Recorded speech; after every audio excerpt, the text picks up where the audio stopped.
The U.S. has stepped up its airstrikes in Iraq, making it the largest military operation there since its troops withdrew in 2011. American warplanes have been targeting jihadists and their hardware, allowing Kurdish forces to retake control of Iraq's largest dam. Now, the strategically important facility supplies water and electricity to the north of the country. Islamists have managed to take over large areas of Iraqi territory and declared a caliphate there. Now, the UK's Prime Minister, David Cameron, called for a broader response to the threat posed by the Islamic State group, suggesting British military involvement. Let's discuss this now with John White, an author who has written extensively about the Middle East. He joins us live. You're live on RT International, Mr. White. The Islamic State group has made strong statements about their plans to expand their caliphate into Europe. Is that a real threat to Britain, or just talk aimed at getting media's attention? Well, I think it's definitely the latter. I think the prospects of the Islamic State or any other such permutation moving into Europe is fanciful, to say the least. I think what they're doing is they're very cleverly playing on people's fears. They're able to whip up fear, a sense of moral panic, and this is very evident in the bellicose statements that we are seeing from people like David Cameron. David Cameron is clearly the political equivalent of Rip Van Winkle, the fictional character who goes to sleep for 20 years before waking up to find that the world has changed. And the idea that countries that were responsible for destroying Iraq are now going to go in and save it is really beyond parody. You know, research has been carried out into how much public support the Islamic State group has in three of Europe's biggest nations. Apparently in France, it has reached 15%. How significant is that? Well, it's significant if you take it in isolation, but I think there's more than one issue being played out in these figures. I think the domestic situation in France, with regards to minorities in particular, is not very good. Social cohesion is very weak. We see that reflected in the success of the National Front, the far-right neo-fascist party, in the recent European elections under Le Pen. And so I think there's issues with youth unemployment, with the treatment of minorities, with a lack of social cohesion, because the French policy of assimilation of minorities is clearly a failed one.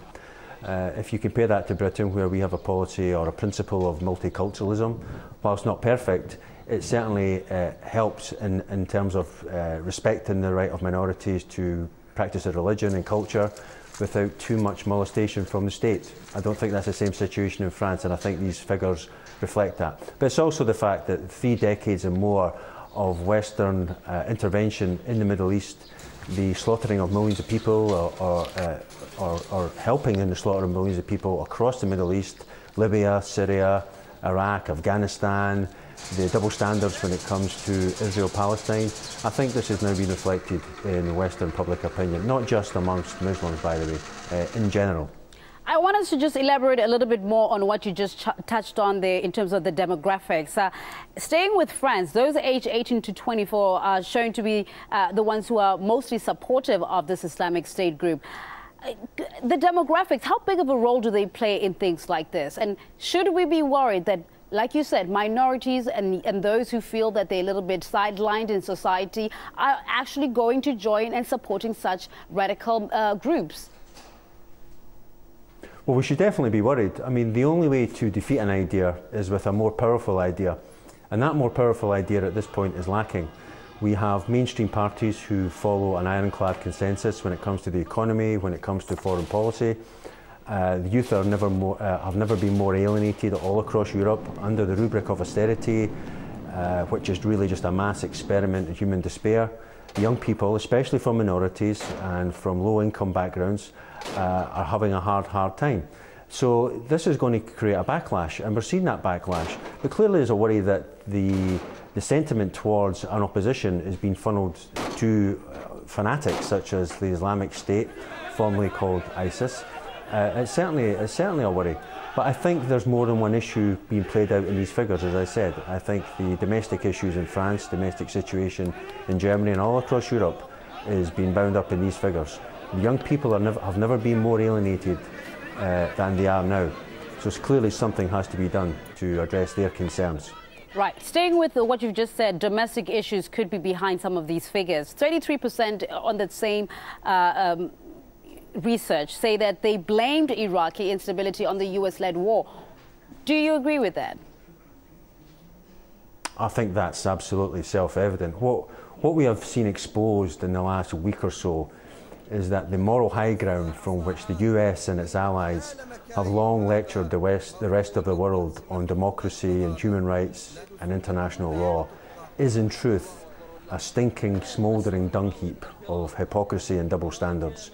We're now implementing and carrying out airstrikes in northern Iraq. Where were the airstrikes over Gaza against Israeli military forces as they were slaughtering women and children? Where was the no-fly zone? And these fanatics have been running rampant in Syria for the last 3 years in various forms. And we have been extending ourselves in trying to undermine the Syrian government. Not less than a year ago, we were contemplating bombing the Syrian government and Syrian forces. So the hypocrisy is very real. Why suddenly this call to arms when ISIS / Islamic State are running rampant in northern Iraq? I wonder if it's anything to do with the fact that the UK, the US and the West has extensive interests in oil in Iraqi Kurdistan has anything to do with it. I think to ask that question is to answer it. John White, asking some very tough questions there on this issue. Author who has written extensively about the Middle East. Thank you.